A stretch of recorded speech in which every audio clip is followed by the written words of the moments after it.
Continuamos con más información. Muchas gracias por seguir aquí en Canal 6 TV y le agradecemos que nos tomen la llamada a la doctora Daria Hernández, quien es doctora por la Universidad Politécnica de Cataluña, sobre estadística, para hablar un poco sobre los datos que ha presentado el gobierno federal en torno a esta pandemia de COVID-19. Muy buenos días, doctora, y gracias por tomarnos la llamada.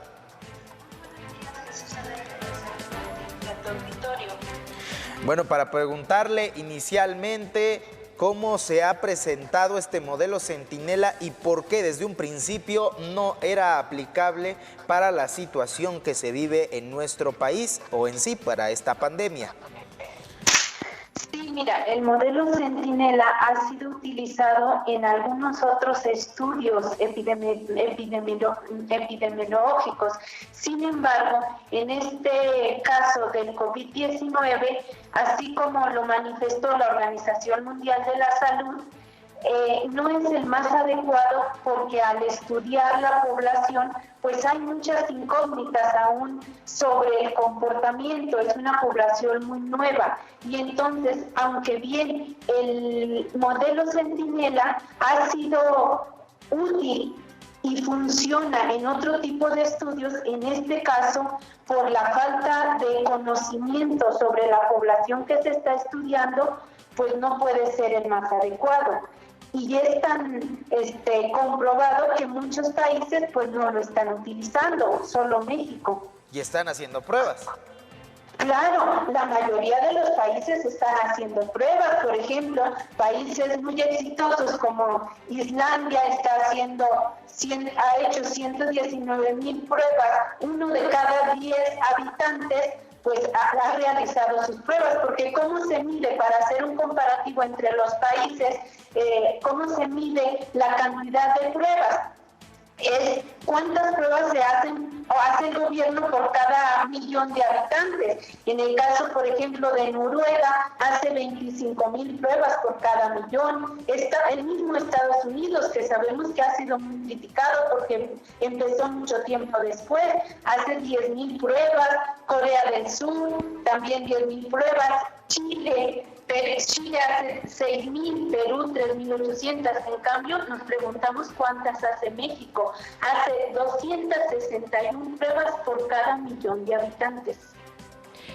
Doctora, preguntarle entonces cómo tendríamos que entender este modelo Centinela, ya hablando en términos un poco más aterrizados, porque pues se le cuestiona al subsecretario de Salud, oiga, cómo se multiplica, él da una cifra y al día siguiente no, y después desestima la misma propuesta, y entonces, pues más o menos, ¿cómo podríamos entender la cantidad, sobre todo de gente contagiada en nuestro país por coronavirus? El modelo Centinela puede ser tener errores o bien que a lo mejor funcione, porque como decíamos, ha funcionado en otros tipos de estudios.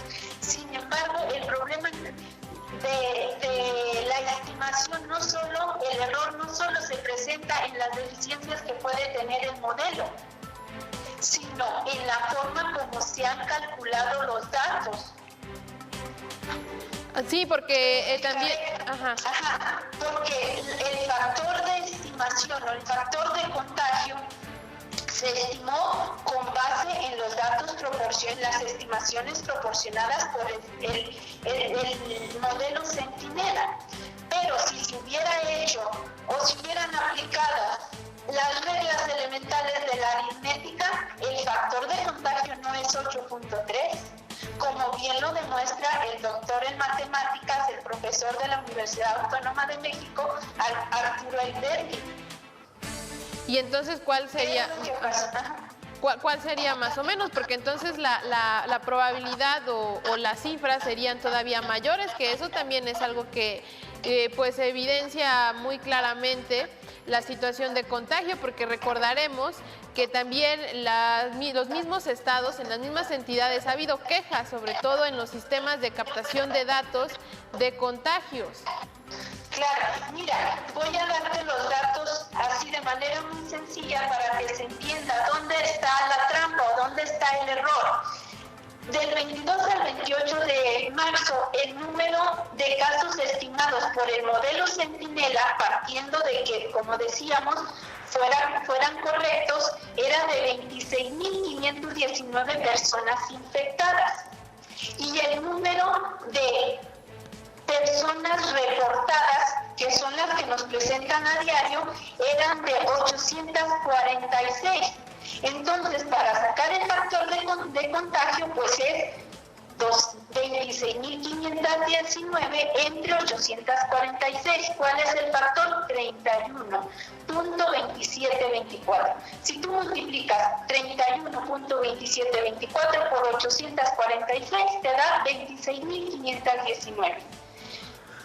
Pero ¿qué factor se les presentó a los mexicanos el día 8 de abril? Se les presentó el factor de 8.3. ¿Cómo se obtuvo? Dividiendo el número de personas contagiadas que existían el 28 de marzo entre el número de personas contagiadas el número de personas reportadas el 8 de abril, es decir, entre 3.181, que fue el día en que el doctor López-Gatell dio su informe. Y entonces el factor es 8.3.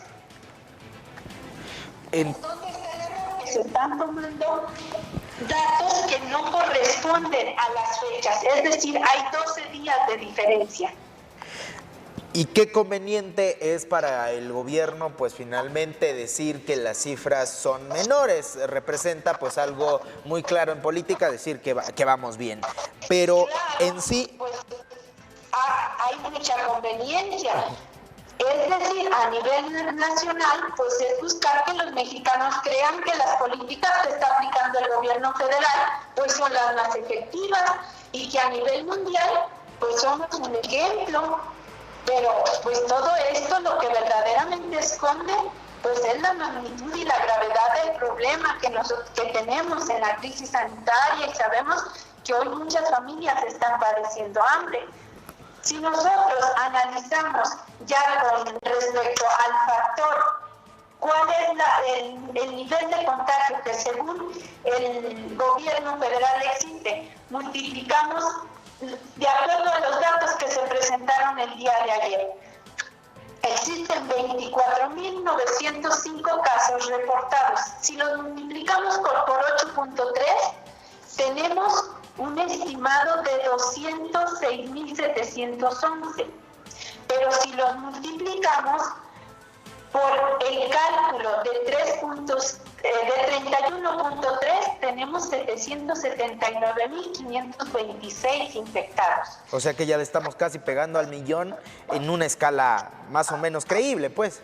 Claro, pero también hay voces autorizadas como el doctor Alejandro Macías, subdirector de epidemiología del Instituto Nacional de Ciencias Médicas y Nutrición de Salvador Subirán, que él confirma o afirma que el número de contagiados debe de multiplicarse cuando menos por 50.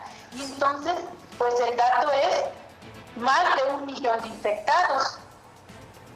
Bueno, pues terrible situación al sacar estos números. Agradecemos que nos haya tomado la llamada y pues posteriormente platicar un poco de cuál es el resultado en torno a las estadísticas que presente el gobierno federal al finalizar esta pandemia.